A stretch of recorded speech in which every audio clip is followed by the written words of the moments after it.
Welcome to Choice Classic Radio, where we bring to you the greatest old-time radio shows. Like us on Facebook, subscribe to us on YouTube, and thank you for donating at choiceclassicradio.com. Get this and get it straight. Crime is a sucker's road, and those who travel it wind up in the gut of the prison of the grave. There's no other end. But they never learn. Let me give you an example. I was hired to find a thief, and I did, 1,000 miles from home. But first I found a lush with a Luger. A fresh corpse in the closet, and all because the only woman in sight wouldn't play fair. From the pen of Raymond Chandler, outstanding author of mystery, comes his most famous character and crime's most deadly enemy, as we present The Adventures of Philip Marlowe.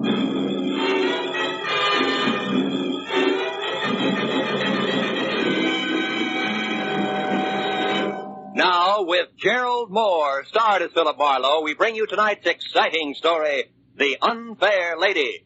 The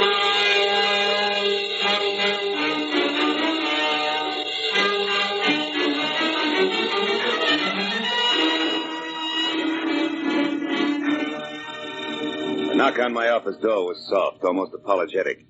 So when I mumbled come in, I was ready for something delicate and about as self-effacing as Uriah Heep. But when the door swung open, I knew exactly how wrong I could be. The gentleman was maybe 40, gray at the temples with shaggy eyebrows and a military mustache, and built like a heavy cruiser with a pair of catcher's mitts for hands. I'm Elliot Flory, Mr. Marlowe. Mr. Ara Bjornson's secretary. Are your services available, sir? That all depends on what you and Mr. Bjornson want me to do, Flory. What's the job? Specifically, sir, to catch a thief. Now, sit down, sir. Oh, of course. Thank you. Mr. Bjornson is being robbed systematically of diamonds. Are they disappearing from a store he owns, or is somebody robbing his wife? No, Mr. Marlowe. You see, sir, Mr. Bjornson owns and operates the Bjornson Mine, the relatively new but important deposit of kimberlite pipe. Kimberlite which? Kimberlite pipe, Mr. Marlowe. Oh. The geological term of the diamantiferous blue ground which yields the minerals. Oh, of course, diamantiferous. Now, last November, sir, the 21st to be precise, you worked for Mr. Craig Norton, a mining engineer who lived here in Los Angeles. Mm-hmm. He recommended you to my employer. Now, Mr. Marlowe, will you take the job? I don't know. I still haven't said anything about the stealing itself. Is it a Bjornson representative here in Los Angeles who's coming up minus? It's Mr. Bjornson himself who's being robbed, Mr. Marlowe, at the mine proper. Oh, I see. And he wants me to, wait a minute. This diamond mine wouldn't be in South Africa. No, sir, it wouldn't. It's at Rislo. It's a hamlet 100 miles south of Nogales. South of where? Nogales, Mr. Marlowe. It's a city in Arizona, a few hours' drive from Tucson at the Mexican border. Now, look, Mr. Flory, I'm a private detective in the city of Los Angeles who's at home in a barn, a back alley, or sometimes with a blonde. Not in rural Mexico. Is that clear? Oh, yes, sir, perfectly. Also, it's something that Mr. Bjornson anticipated.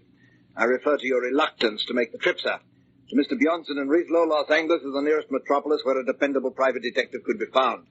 To you in Los Angeles, Rislo is the new world. Therefore, Mr. Marlowe, these papers. The first is your plane reservation, De Luxe Passage, leaving tonight for Nogales, where you will be met and chauffeured across the border to Rislo. You know, you tossed that off like it was transferring from the red bus to the E-car downtown. It's less complicated, sir, I'm sure. Yeah? Now, these other papers, Mr. Marlowe, are both checks, each for $500. One is your fee, the other for expenses, not including your air travel. Your decision, sir. Oh, well, my decision, Mr. Flory, is that $500 plus Rislo is plenty cosmopolitan for me. I'll go. You'll go? I'll go.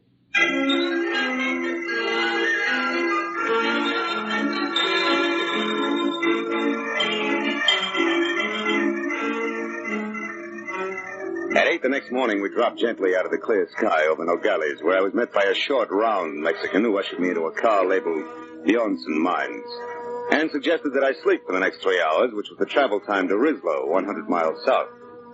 So after 30 minutes of panoramic dry, sandy hills and occasional cactus, I did. When I woke up again, it was better than noon, hotter than Hades, and we were parked at a filling station in Rislo itself, which could have passed for home if you happened to be a prairie dog. It wasn't until I had my eyes wide open that I realized that the man leaning on the running board inches away and staring at me like my eyebrows were on upside down was not my driver. He was shaggy hair all around an unshaven, unpleasant face that was home to a pair of watered eyes that said he was drinking himself to death. And when he talked, I knew it was on cheap rum. You're the new mining engineer, maybe? Yeah, I didn't know it showed. Since you're an American, that means you gotta be an engineer. Oh. Other Americans come out this way. I'm American myself, you know, from Philly. Good old Philly. Yeah, it's a great town. What's for sale? Hot transits? No, just being friendly. Name's Calder, M.J. Calder. I'm staying over at the Granada Hotel for a while, the first floor rear. Why don't you look me up some night, any night along about 8? I used to be an engineer myself. Might chew fat a while. Yeah, we might do that. So, well, I'll look forward to it. So long, pal.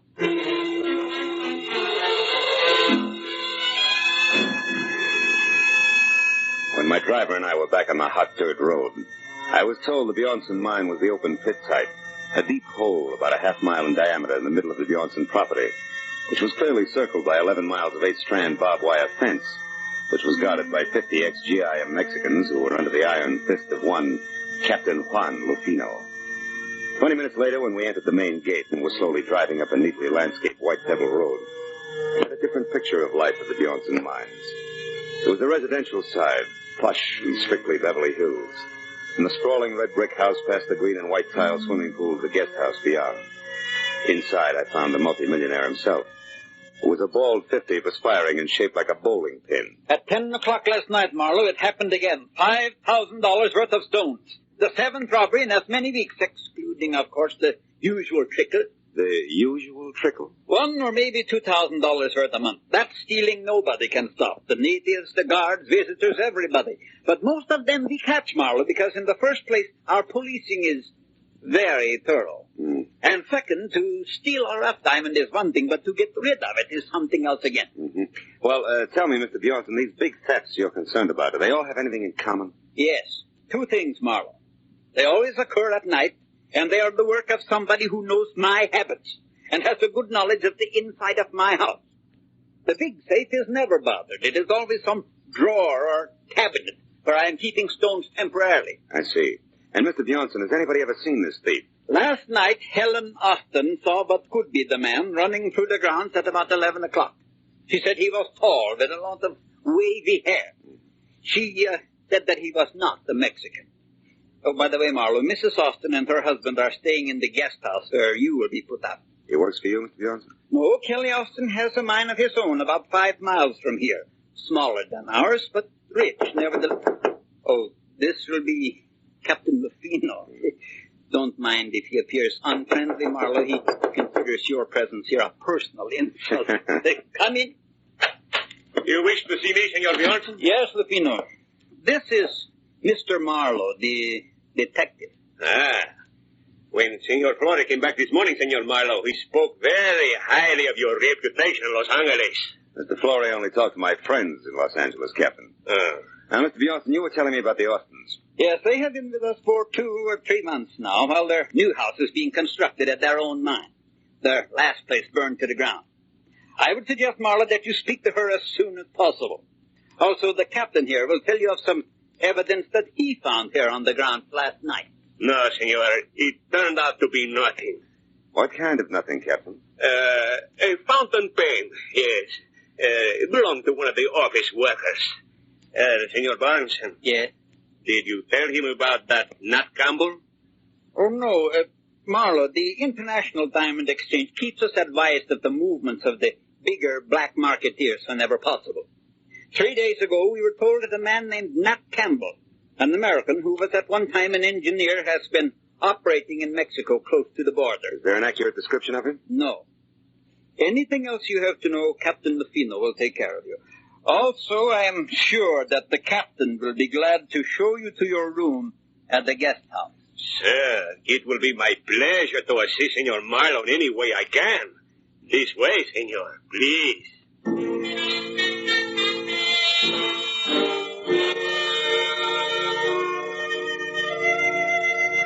Captain Lupino's interpretation of assist was to hand my suitcase to a boy, point a thick thumb in the general direction of the guest house, and disappear.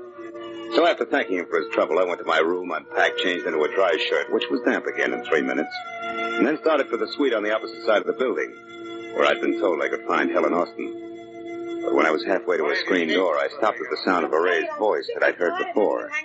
It was Mr. Elliot Flore, who was about to leave and unhappy about the whole thing. So suddenly you When I was decided close to enough cross to see the Mrs. middle Austin, I could and also see leave. why. That it, Ellen? The lady was blonde, deeply tanned, just a shade off beautiful and almost dressed in a white linen shorts with halter to match. I told you Elliot, last stop night. it. Why You're do you... behaving like a fool. Oh, am I? You just wait a bit, my dear. We'll see who the fool is around here. Oh, yes. Marlowe, what are you doing out there? Calling on Mrs. Austin. Why? Do I need a visa for her? No. No, Mr. Marlowe. You don't need a visa. You don't need anything. Come in, won't you? Elliot was just leaving. Yes, I have to be running along. I'll see you later, Helen. I can't wait. I'll sit here, Mr. Phil, isn't he? Phil Marlowe? Mm-hmm. Nice name. You know, Phil, I don't often get to see a new face around here, so anything I can do for you will be a pleasure. Mm-hmm. I'm sure the pleasure will be all mine. But aren't you afraid you'll catch cold? Why? Didn't you like it? Huh? I made it myself. I do most of my things now. These are styles are too far behind New York to suit me. My husband, Kelly, says I'm clever.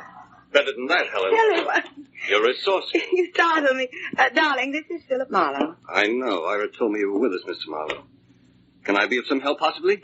No, not at the moment, Mr. Austin. Right now I'm only interested in knowing if your wife here can add anything to a description of last night's stranger. Can you, Mrs. Austin? Why, no. If there were anything else outstanding about the man, I certainly would have told Ira. No doubt.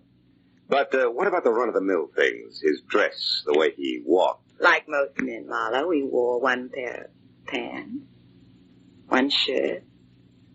He had only one head. Also, like most men, he smelled of liquor. Rum, maybe? We all drink rum here.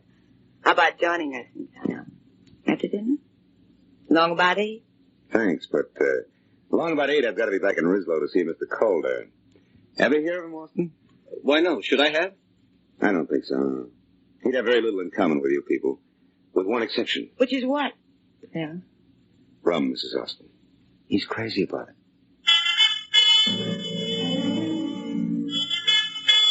After I left Kelly in what with one healthy cloudburst added would make a great Sadie Thompson, I found Ira Bjornson and told him that I thought last night's stranger, one M.J. Calder and Nat Campbell, could be all one and the same. And that I would like to go into Rislow and check on just that, which suited him fine. So after apologizing for having just let Captain Lufino go off the evening in his car, he gave me the keys to a battered station wagon and wished me good luck.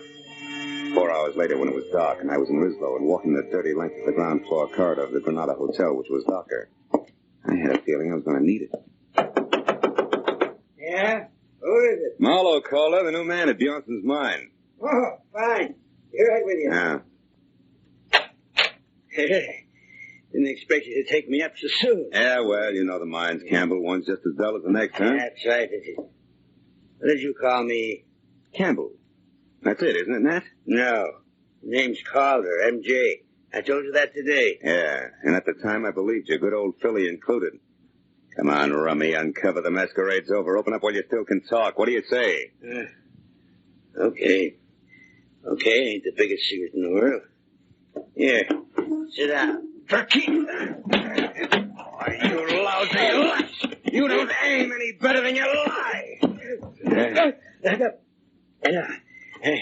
I had enough, I tell you. All right, we'll see. Now, come on, get up. We'll start all over again after we check you once. The kind usually has a nasty Luger tucked away someplace.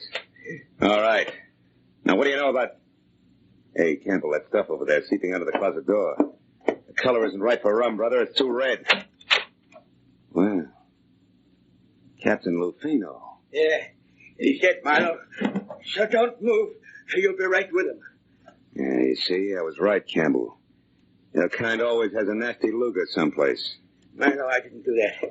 I didn't kill him. Oh, yeah, sure. He committed suicide in your closet and closed the door as a gag, I suppose. Yeah, that's enough. I don't try to be funny. I didn't even know he was here. I was out. When I come back, I found him. Campbell, that line retired with a flintlock rifle. If you hadn't parboiled your brains in fusel oil, you'd realize it. But it's the truth. I'll tell you what the truth is, cousin. Lufino had a piece of evidence that tabbed you as being out at Bjornson's mine last night at 11 o'clock. But he passed it off as a fountain pen that meant nothing because he resented me honing into his territory. Then he came here alone to put a pinch on you and get the credit. Only you dropped him instead. That's a lie. And I can prove it with the best witness in Mexico, next to Bjornson himself. Who are you talking about? One Mr. Elliot Flory, that's who. I was in the Cafe Kilota last night at 11. Flory saw me there. No dice, Campbell. Flory didn't get it from Nogales until this morning. You're pretty seedy for a big city boy, Marlowe. Yeah? You can check the bartender at the cafe and see if I'm not right. But right now, I'm going to put you away so I can get out of here. Turn around, walk slow. Out the back way and down the stairs. Go on, move. What are you going to make my murder look like? Robbery? Don't act so brave. You'll live because I figure you'll clear me one way or another, whether you like it or not. Now, hold it. That's far enough. Now open that cellar door. Okay. When you get out, don't waste time looking for me. I won't be around. So long, countryman. Don't hurt yourself.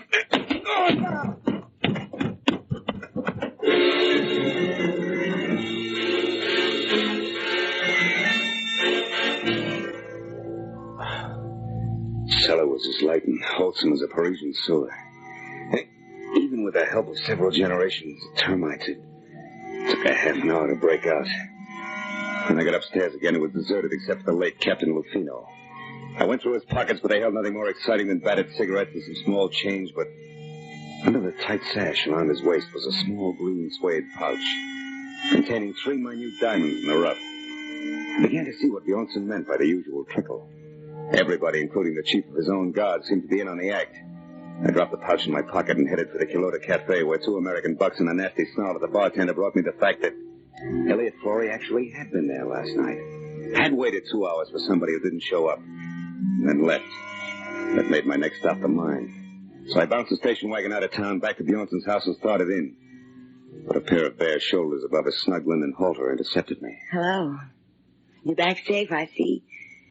Enjoy all the sights in our filthy, stinking little town? Not much, Mrs. Austin. You should have taken me along as a guide. I could show you lots of interesting things. Like what, for instance? Like the sky and the moon. I like things clean, soft. I like lights and music and people.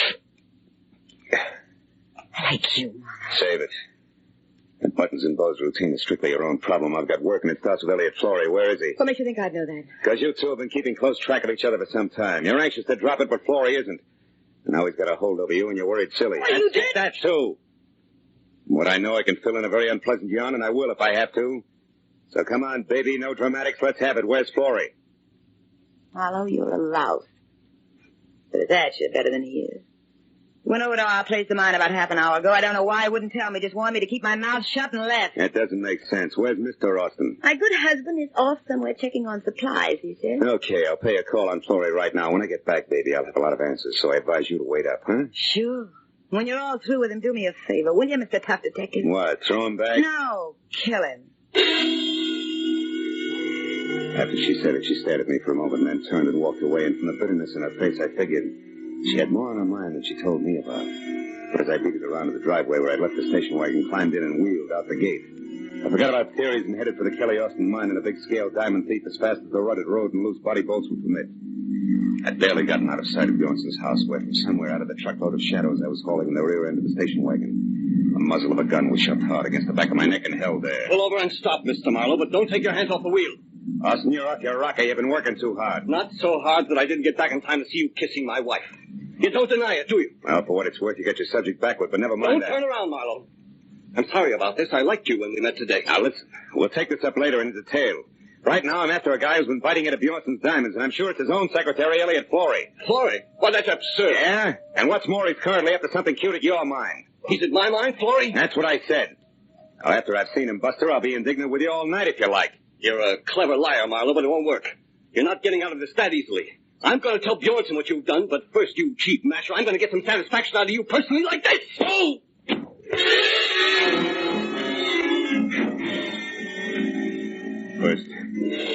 First one side of my head and then the other exploded like Roman candles. I fell a long way out of the car door to the road. And I finally stopped falling and started back to my feet. I had a double handful of Mexico in my mouth. All the rest of it I could see looked big and black and deserted. The station wagon was gone, and so was my enthusiasm, and the picture of Marlowe on foot in the middle of the Mexican mountains looked pretty stupid. trudged back toward the house. When I stopped as a pair of headlights swung out the gate and slashed down the road at me. Came to a sandstorm halt. Marlowe! Marlowe, what happened to you? It's a long story, Mrs. Austin. The less you hear about it from me, the better for all of us. What do you mean? That Kelly, your husband, was watching when you wanted to show me the Mexican sky and the moon. Up there at the house. He was just a teensy bit irate about it. Oh, is that all? That's enough. What about Florrie in the mine, Marlowe? How should I know? I got tangled up as a heavy in this corny gaslight melodrama. Hey, wait a minute. Did you put that jacket on since I saw you last? No, what's the matter? Come over here in the light. Come on! Sure. Now listen, Helen.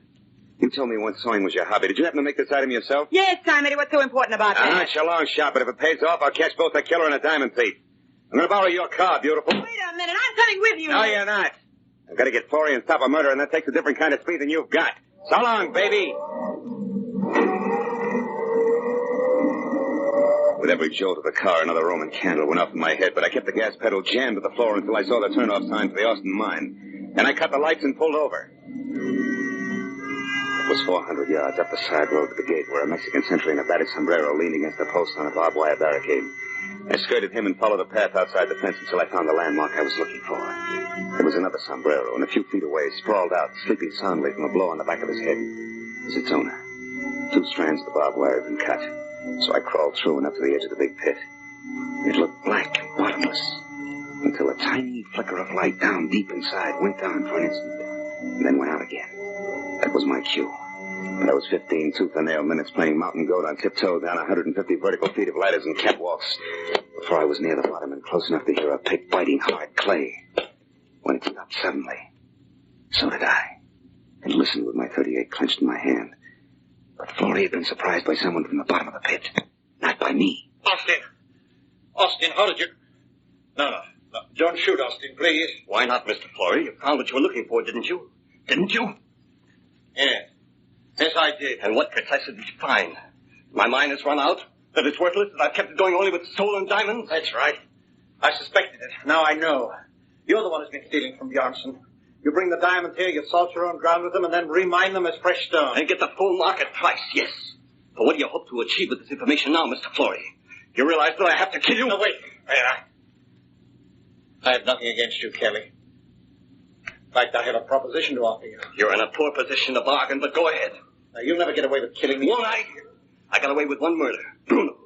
He would have found out about me eventually because I made a mistake last night. But that sot Campbell will take the blame for him. And right now, you're just another trespasser, so make your offer. Make it good. Go on. All right. I promise you, no one will ever know about this. You'll get out of Mexico and leave Helen here with me. You dirt. I'm not going to shoot you, Florrie. I'm going to strangle you with my bare hands. I ought to turn my back and let you. Gas goes out. Drop it, Austin. Stand still, both of you. No, it's too late for that. You hit him, Marlowe. You got him. I think he's dead. Yeah. I got something for you, Florrie. I hope I can get the slime off my fist.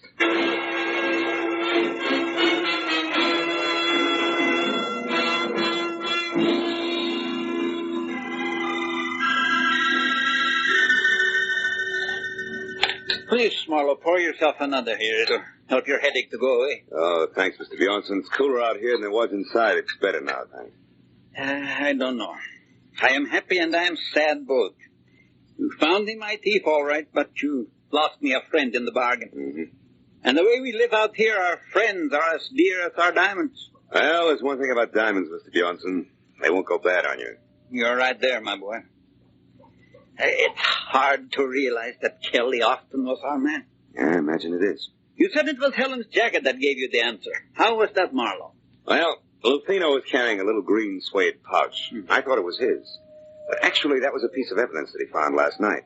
It wasn't until I saw Mrs. Austin's jacket of the same green suede that I realized the pouch must have been made from the scraps left over from the jacket. I see. And since the wife sewed the jacket herself, that made the husband the logical owner of the pouch. That's right. You know, in a way, you might say Helen's responsible for the whole mess. How do you mean, Marlowe? Well, it all adds up like this. Helen wanted diamonds bad. Her husband started stealing for her. Things went well until he almost got caught. That was last night, huh? That's right. Running across the lawn, Kelly dropped the little pouch. Lafino, who caught sight of him, followed and found the pouch with the 3 diamonds. But Captain Lafino thought Campbell was the thief and went to Campbell's quarters in Rislo to force the confession out of him. Mm-hmm. Kelly followed him, killed him before he learned too much, knowing that the rum-soaked Campbell would take the rap. That Austin woman, she's got no business here in this desolation.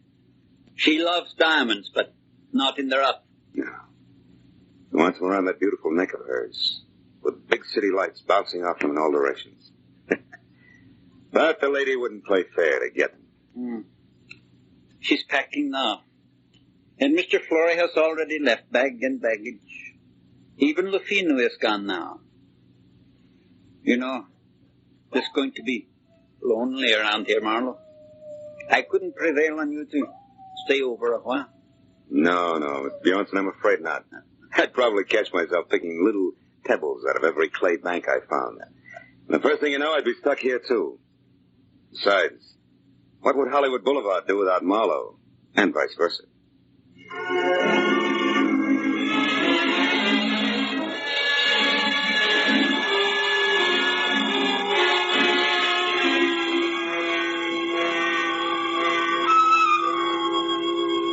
When the driver who was taking me back to Nogales was finally ready, and we started out of the mines, I took a long last look down into the gaping, dirty, lonely pit that was the Bjornson Diamond Field. And then, as we headed north and to the border, I settled back and thought about my own diamond field. The one that stretched out for 50 miles from the San Fernando Valley to Long Beach in blazing brilliance. Yet, in its own way, I knew it was just as dirty, just as lonely, and just as tough as the pit at Rislo. But it was my hometown.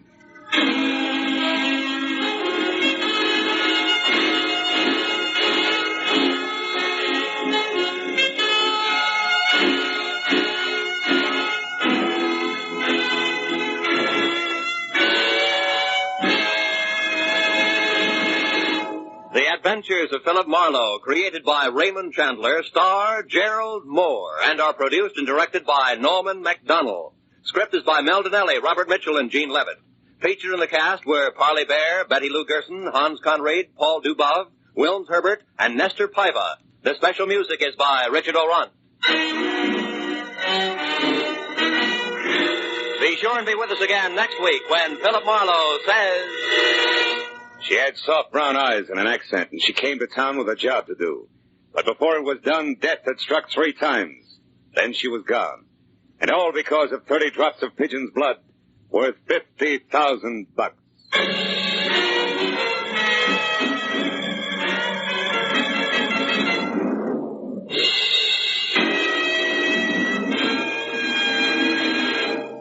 Later this evening on CBS, you'll hear a voice saying quietly, a tortoise told a household pest, goodbye, goodbye.